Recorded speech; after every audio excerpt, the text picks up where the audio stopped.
Hello, everyone. Welcome to South First. I'm Anusha Ravi Sood, and elections are what everybody is talking about. A 7-phase, long-drawn election, something that we've not seen in recent times, allowing political parties to probably get their campaigning up and going. The language is questionable, perhaps the themes that we're discussing about is questionable, but today's debate is all about the BJP and its prospects in the South. A lot of inputs from whether you call it mainstream media, psephologists, activists on ground, political parties, as well as political analysts insist that perhaps the BJP may not be able to create the kind of magic it did in 2019. So if the BJP in the North, which is its primary strong belt, is going to lose seats there, is it going to mop up that loss or offset that loss in the southern states? Is the big question. And to answer this question, I have with me two very senior journalists, veteran journalists from Tamil Nadu. R.K. Radhakrishnan joins us to give insights on how the BJP, which has ensured that it is all guns blazing in Tamil Nadu with its campaign, is performing or perhaps has performed since voting in Tamil Nadu has concluded. For Andhra Pradesh and Telangana to throw light on these two states that are yet to poll, we have Vasu, who's the founder and CEO of Dakshin Digital Media, the parent company of South First. Thank you so much, both of you, for joining us on this debate. I will try my best to probably give insights on Karnataka and Kerala. Let me go to Mr. Radhakrishnan first. No, Dr. Radhakrishnan, now that he has his PhD. So we saw this huge push by the BJP in Tamil Nadu. It fielded its existing state president, former state presidents, former union minister. And now that the voting is all done, how is the BJP faring in Tamil Nadu in your assessment? The BJP will, increase its vote share in Tamil Nadu. That's the best and most charitable, sentence that I can sum up. It's getting 0 seats. And the Prime Minister, who was completely missing in action when the floods hit the north of Tamil Nadu and again later the south of Tamil Nadu, comes from January onwards of this year. On January 1, he was here 8 or 9 times for votes. That's something that has not gone down well with the people of Tamil Nadu. He was here as the floods rocked Tamil Nadu. He was here once in Tiruchi. The floods were, taking away people and literally livelihoods in south of Tamil Nadu, which was just about 200 kilometers away from where he was. He could have easily done a aerial survey. And later on, when the government asked for money, against the expenses that it has made, the central government gave no funds and kept insisting that it's already given all the funds.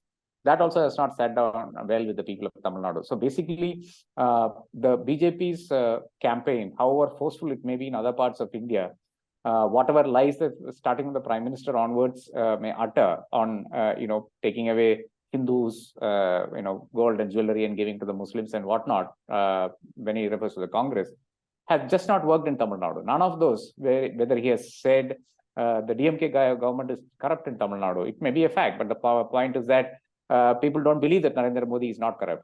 And the fact that there is a lot of dynastic politics in Tamil Nadu, absolutely, it's a fact. Stalin's son is a minister already. There is no two ways about that at all. But people in Tamil Nadu don't believe that the BJP is not a dynastic party. Where is Jesha? People, this is a cricket crazy nation, of course, but more than that, Tamil Nadu's cricket craziness is at completely another level altogether.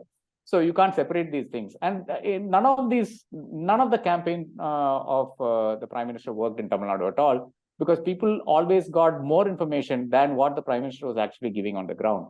So it's 0 for BJP in Tamil Nadu. And because of that, because he came so many times, there has been such a negative impact or backlash that, probably what the BJP might have made as a percentage has possibly gone down a couple of percentage points, because of his so frequent visits and the manner of his speech and the kind of the speech that he's made in Tamil Nadu.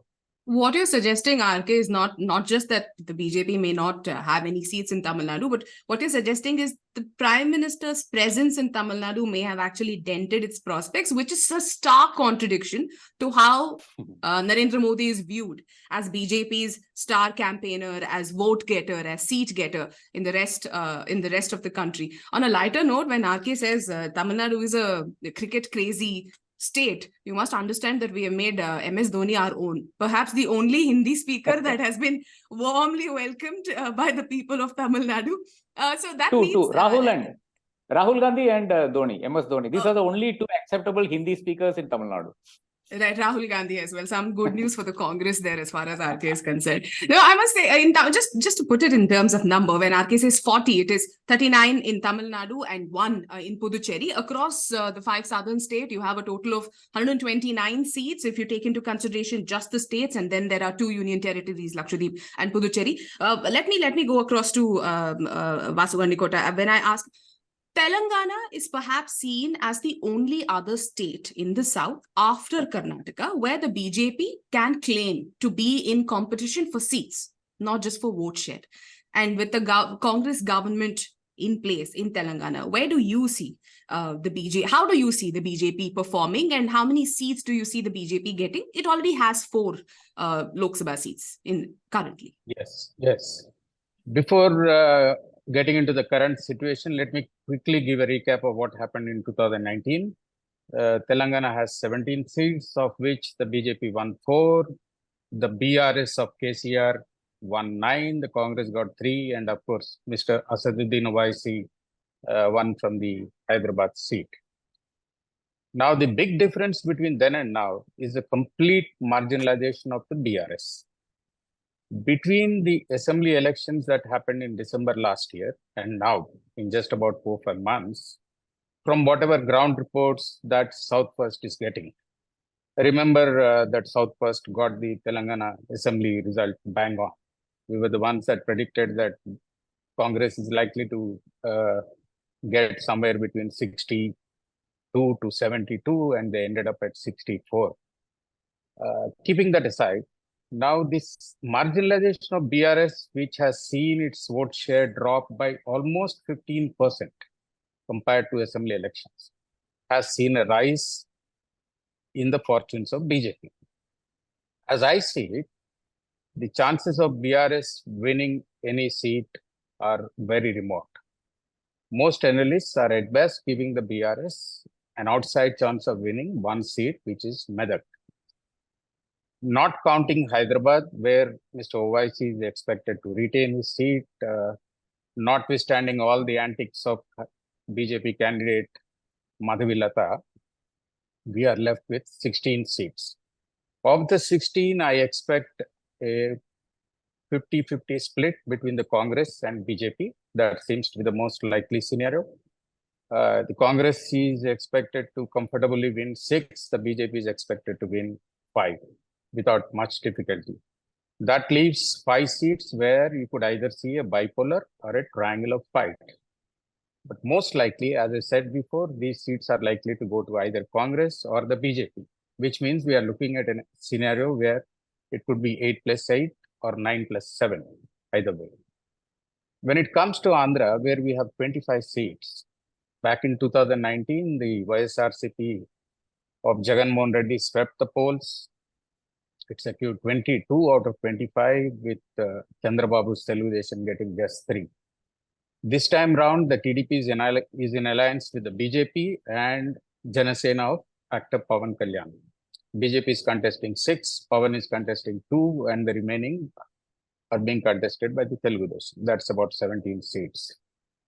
I expect the alliance to do well this time round in Andhra Pradesh, though we don't have exact ground reports to suggest who is going to win how many. But the chances of TDP plus alliance doing pretty well in Andhra are very high. This is the information that I have as of now. This is good news for NDA, the BJP specifically. Of course, if there is any other state, like we were saying, we were looking at probably Karnataka and Telangana as the 2 states where they could mop up some seats. It looks like from what you're saying, Andhra Pradesh also provides that platform, which in Karnataka, when I talk about it, we should remember that 2019 probably was an anomaly of sorts. So, where the BJP sorry swept for the everything. sorry for the interjection. So, which basically means that compared to 2019, the BJP can look forward to potentially adding at least 4 seats in Telangana and maybe 2 or 3 out of the 6 that it is contesting in Andhra. So, in the 2 combined Telugu states, you could potentially look at a possible increase in the number of seats to BJP by, say, 5 or 6. Right. So 0 in Tamil Nadu, both the Telugu-speaking states combined, probably a +6 for the BJP is what you're seeing.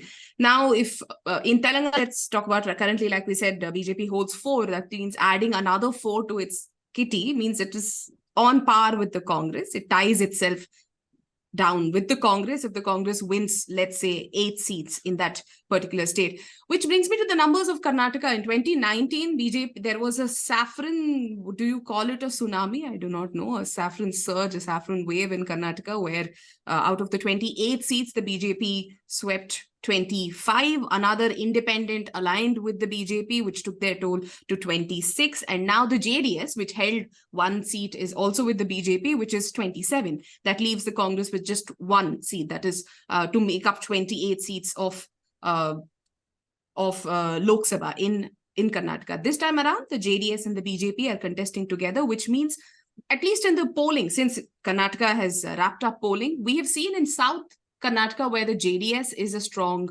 force, even today, there has been great transfer of vote to a NDA candidate, whether it is the BJP or the JDS. There has been good transfer of vote in southern part of Karnataka, which means the alliance has great prospects. In North Karnataka, where the voting concluded very recently, the JDS is really not a factor, and it has always been a straight fight between the BJP and the Congress. But this time around in the elections, I suppose it has been a great fight between the Modi factor, the BJP support, and Karnataka government, the guarantees by the Congress government. So going by estimates, the way the polling has taken place and the way taking into consideration a good chunk of vote transfer from the JDS to the BJP in South Karnataka as well, the BJP is still estimated to lose about 8 or 9 seats from its previous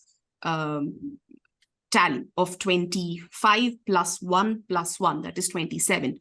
There is no way that the BJP is retaining all 27 seats. In all likelihood, from different estimates, for example, there is a portal named eDina, which got, like South First, it had a pre-poll survey of Karnataka Assembly election, and it got the numbers perfectly right in the Assembly elections. The same portal has conducted a survey which has suggested 18 to 20 seats out of the 28 for the Congress. Now, that is the best case scenario for the Congress. Then there are surveys that have been conducted that suggest probably 8 seats for the Congress. That is still the worst case scenario for Congress in Karnataka. If you go by the average, perhaps the feeling is that the Congress may end up winning between 12 to 15 seats, which basically is slightly more than 1. If it's 15, then it is 1 more than the BJP-JDS alliance, of course. If it is 12, it is still a huge jump. It's a huge improvement from 2019 numbers.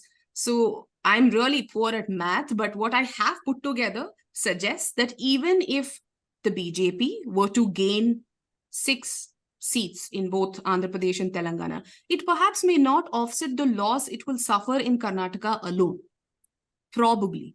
And in Kerala, while the BJP has, of course, made its push in Kerala, a union minister is contesting, 2 union ministers are contesting. There are cinema superstars who are BJP candidates. But even in Kerala, the BJP perhaps much contrary to its placements or its posturing that it is in contest.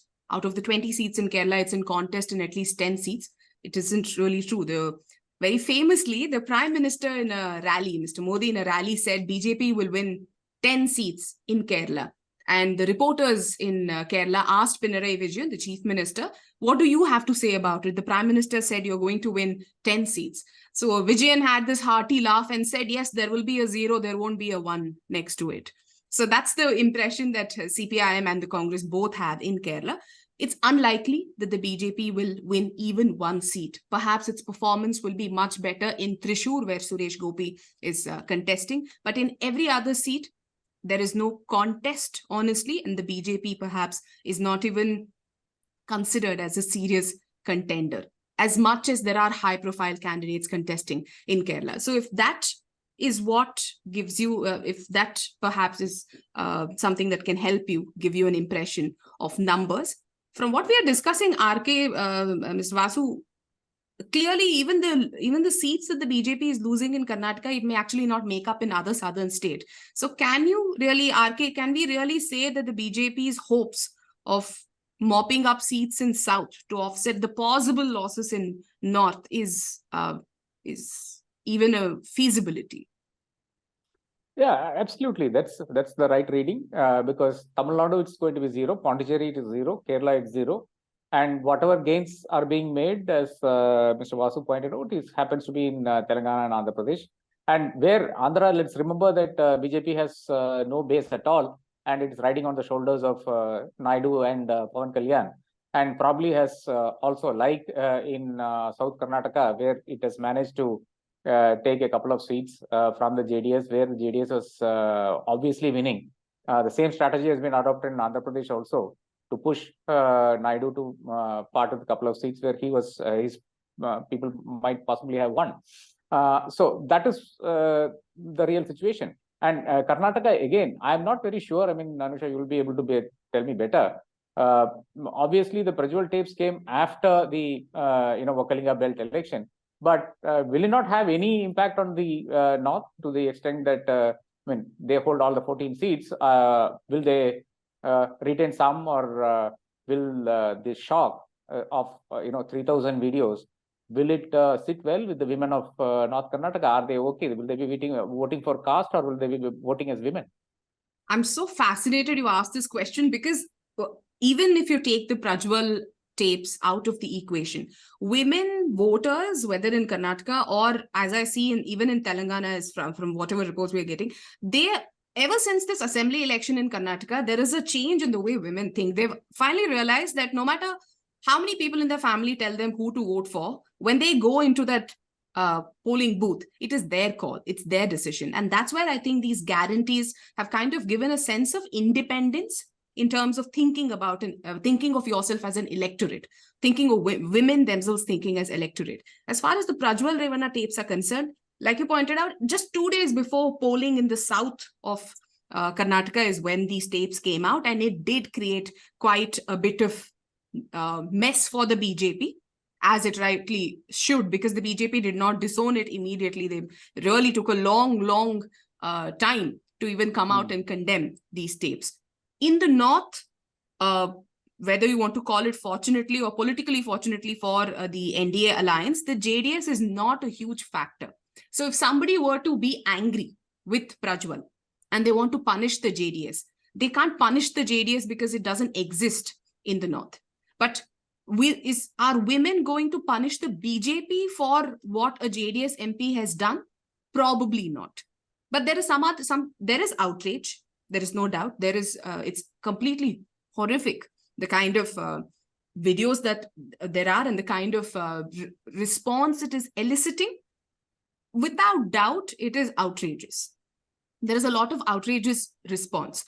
But I do think it has had an impact on people, on giving people a reason not to vote for the alliance. If they did not have a reason, this became a reason for people to say, you know what, maybe not this particular alliance. And as far as the 14 seats in the North are concerned, as you asked, with or without the Prajwal tapes, it was never going to be a BJP sweep in the North. In fact, it's a very fascinating data. The government in Karnataka has carried out a small little dip survey of sorts, where their guarantees and where their messaging has resonated the best. And it turns out it's in North Karnataka that these guarantees have worked far better. They have in South Karnataka as far as resonance, acceptance, and appreciation is concerned. So the 14 seats of North Karnataka was anyway not going to be a BJP sweep. And with Prajwal tapes, it has just made it even more difficult for the BJP to hold on to their 14 seats. Let's also remember Mr. Kharge, the AICC president, is also from that region. And the Congress has gone all out to ensure that in their traditional fight, a direct fight between the BJP and the Congress, everything, including the Prajwal Revanna tapes, have been used to their benefit, to the Congress's benefit as far as electoral dividends are concerned. So yes, there is impact, but it was in addition to an already existing fierce competition. It was not a giveaway to the BJP anyway. I think I should also ask Mr. Vasu this question. Now, in the whole of South, in every other state, there is an India bloc, there is an NDA. It's not so in Andhra Pradesh because there is no India bloc in Andhra Pradesh. There is NDA, but there is no India bloc. In every other state, the contest is between NDA and the India bloc. How does one read this? Now, the general understanding is because Jagan has been so friendly with the BJP, irrespective of whether he's going to win seats or not win seats, he's going to extend support to the BJP if the NDA comes to power at the center. Is that something that should be taken for granted? And anyway, Naidu is already an alliance partner of the NDA. So is Andhra Pradesh a gift-wrapped state to the BJP directly or indirectly? Well, that seems to be the thinking among most people for a long time, but I see it slightly differently. In the sense, if the BJP indeed crosses 270, the halfway mark, it doesn't really matter how many seats Chandrababu wins or Jagan wins, because they don't really need them. Now, in the event of BJP not crossing 270, maybe less than 250, if the inputs from North are any indication, we will ask RK for greater details a little later. In that case, I'll not be surprised if one of them or both of them don't extend their support. Now, this is very much a possibility. Jagan can always say, look, you have gone with Telugu Desam, during the elections, and there is no reason for me to support you, right? And Chandrababu being Chandrababu, he can always cite a dozen reasons as to why he need not support BJP. So to take the 25 seats in Andhra Pradesh as being part of the NDA kitty, I think it's a folly in my view.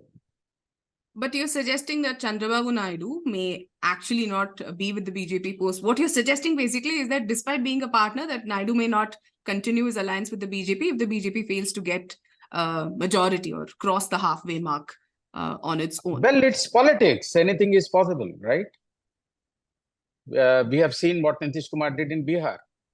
I'm not suggesting, that this is going to definitely happen, but you can't rule it out. That's what I'm suggesting. In case BJP, now remember one thing, in case BJP falls short of 250, it means that the other side will also have 250. I mean, it's simple logic. You don't require any great mathematics to understand that. Now, then the game will be wide open, right? In such a scenario, to take Naidu or Jagan for granted, I think doesn't make great political sense. Look at how this election started. This election started with the BJP saying 400 par, we are going to get 400 plus, and we still they dropped that narrative in between because it clearly was backfiring, and now they've gone back to it. We see the Prime Minister and the Home Minister speak about this 400 par once again. But here we are discussing an election that was written off 2 months ago as an election that's already done and dusted. And here we are discussing how probably the losses that the NDA could make in its core voter states of central India may not really work, which I think that was one of the questions that Mr. Vasu had for you, RK. So we want to go ahead? Before RK begins, let me point out two things. One, the Telugu Desam is actually not very happy with the way the alliance is going. They feel that the BJP is not putting its weight behind the alliance in very many ways. That's point number one.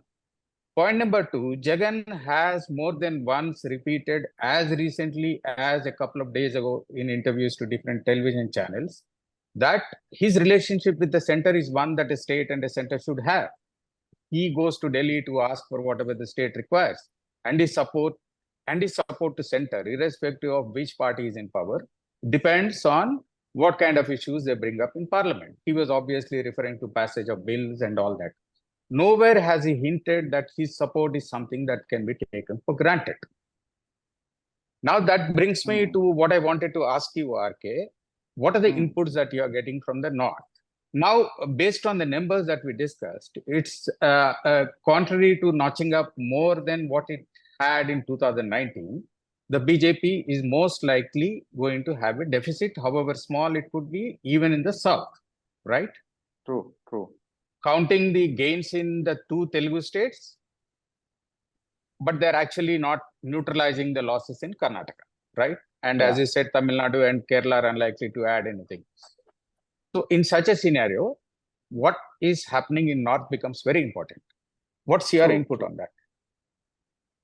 See, a lot of psephologists and even people who watch politics very closely, including journalists, after 2019, they don't want to make predictions against the BJP, because a lot of them were wrong in 2019, where it very clearly seemed that the BJP was losing ground, and then 39% of the votes in the BJP switched the election, and it's 303 before we knew it. So even there are people on the ground, people doing rural reporting in Maharashtra and all of that. They very clearly see that the BJP is losing ground. You have 6 political parties trying to fight it out, where NCP, 2 of NCP, it's like going to a canteen and ordering chai here. 2 NCP, 2 Shiv Sena, 1 Congress, 1 BJP, trying to fight it out. And MVA, is it as strong as it was earlier? No, absolutely not. But then there is some sympathy for Uddhav Thackeray, some sympathy for the Pawars. So will that be enough to pull them? Right now on the ground, yes, they are present on the ground, unlike Eknath Shinde and of course the BJP, Fadnavis himself. Do they have the same kind of, like UBT, does he have the same kind of pull in Bombay, Thane and the greater Bombay area? Again, I think he does have, but then, my friends in Bombay, including journalists, are completely refusing to rule out that it will be a split between the BJP and the Shiv Sena. Again, Vidarbha region, is it possible that Vidarbha's development needs and Vidarbha's problems with farmer suicides and whatever, will that have an effect? It didn't have an effect in 2019. So why are you asking now kind of question? Nagpur, of course, and that region will be held by Gadkari and his people, most definitely, yes. So I see Maharashtra, Odisha, Bihar, Haryana, and these 4-5 states, as of course West Bengal, being the determinant of this election. This will be the so-called swing states. West Bengal possibly is going half and half. TMC has gone, gained some lost ground. BJP was leading in West Bengal, but no longer so. Odisha, again, it appears that Patnaik is managed to pull back some of the so-called losses on the ground that an earlier survey had thrown up. Bihar, Nitish Kumar is not doing much. He's not able to do much. So it appears to be that there is only one leader in Bihar at this point of time, and that is Tejasvi Yadav. And there is nobody else in the field. Haryana, we just saw. I was just talking about Haryana about a month ago as one of the states which will determine the outcome of this entire election. And we see that 3 independents have gone, and there is JJP asking for a count in the assembly and all of that. And so the problem seems much more serious than what I thought earlier. Basically, some independents trying to hedge their bets, or some independents trying to make some money in this time. But it appears much more serious than that. They don't want to be in this particular setup, and they want either Shettar to come back, or they want or they want a Congress government in place.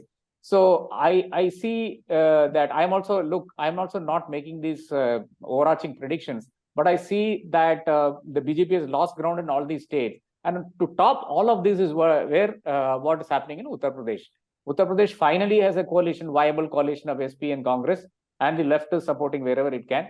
So I think that is a viable combination. BSP seems to realize that it has lost so much ground. So there are places where the BJP is actually, finding it difficult with the BSP giving it a tough contest. And there are places where, the BSP is giving a tough contest with the SP as well. So it is not, again, no party is winning 70 plus in Uttar Pradesh. So it's not it's BJP probably is in the 60s region or low 60s, high 50s. And again, they're losing seats there as well.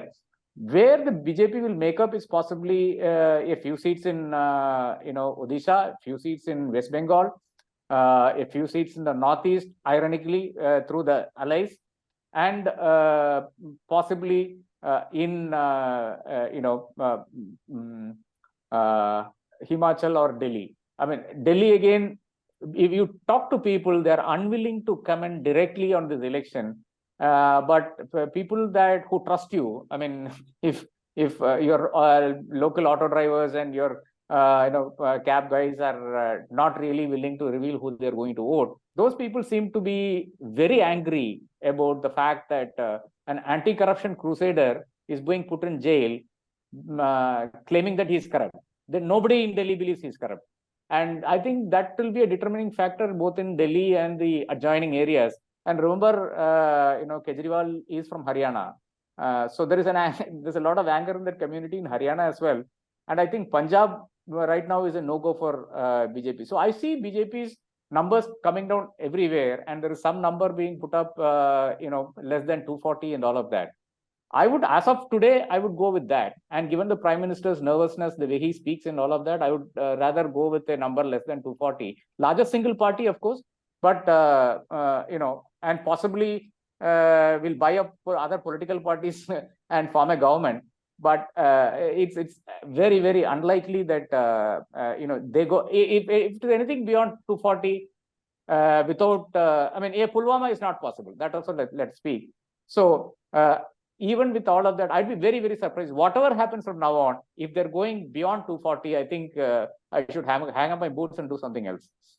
No, let's not have you hang up your boots. No, but I think the key to it, from whatever you're saying, see, people speak about the huge numbers with which the BJP won 2019 elections in UP, the number of seats it won. But people forget the short gap of vote share. The vote share difference with which the BJP won a huge number of seats was very, very small. So the key to it, if you'd ask me, I would think, like you rightly pointed out, Punjab is a no-go, Kerala is a no-go, Tamil Nadu is a no-go, clearly. Kashmir is a no-go because BJP is not contesting Kashmir after all the noise over 370. But the key perhaps for BJP being limited to under 240 or the opposition winning is what has happened in Karnataka. This absolute transfer of vote share. If a Congress is able to transfer its vote share, however small, to the SP in UP, whether Sharad Pawar is able to transfer his vote share to the Congress, to the MVA, or whether Uddhav Thackeray, you see Uddhav Thackeray and Sharad Pawar's rallies in Maharashtra, they're entirely focused on telling its cadre, you know what, you have to vote for this Congress candidate if he or she is standing in your constituency, because treat the Congress candidate as an NCP candidate, as a Shiv Sena candidate, or as their candidate. So I think the leaders in the opposition alliance, at least, are focused on ensuring that the vote transfer is absolute. And I think that is what perhaps holds the key to how many seats the BJP ends up winning or how many seats it ends up losing in these states. And somebody was very rightly pointing out, 7-phase election in a state like West Bengal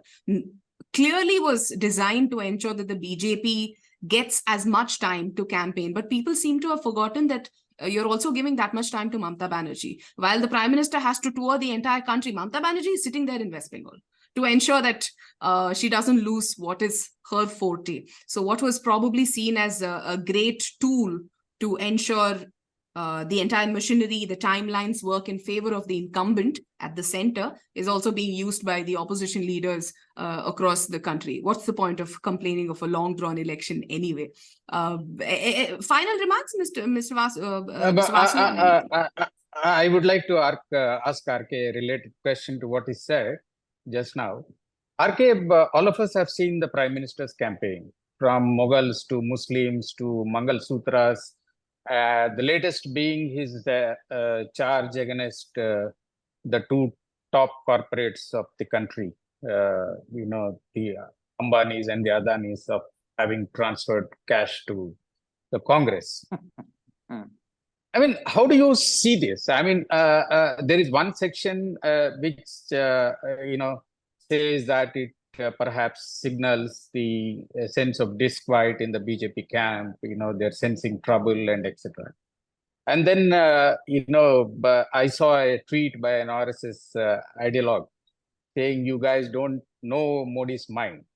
He crosses limits. He appears to be crossing limits sometimes because he wants 2/3 majority, not because BJP is worried about crossing the halfway mark. I mean, Muslims and all that we can understand. It's very much part of the campaign strategy of the BJP. But attacking Ambani and Adani, how do you see that? I mean, is it because Rahul Gandhi's charge of Modi patronizing these two, and the crony capitalism actually making the lives of the disadvantaged majority more difficult? Is it sticking in the minds of the people? Why exactly you think Modi went that far as to attack these two? Under a minute, RK, because that's all the time I have. Under a minute. I think there is a real genuine problem that that Modi is facing. Like, he has completely cut out the financing of for the Congress using the IT and all of that, and suddenly Congress seems to have money from somewhere. Where does this money come from? I think that is the main concern. Obviously, the money is coming from somewhere, and the Congress is managing to do something. And I think that is the main concern, and he's worried, and his frustration is coming out. That's all. And I don't think that halfway mark and all of that, I don't believe in that, because of the kind of speeches that has been happening. Definitely, this is not the man we saw in 2019. This is not the man we saw in 2014. So what has changed?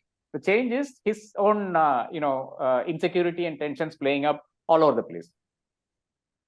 Well, thank you so much, Mr. Vasu Gandikota and RK Radhakrishnan. I know I cut your answer short, the last one. I have to wrap up this very insightful Got it.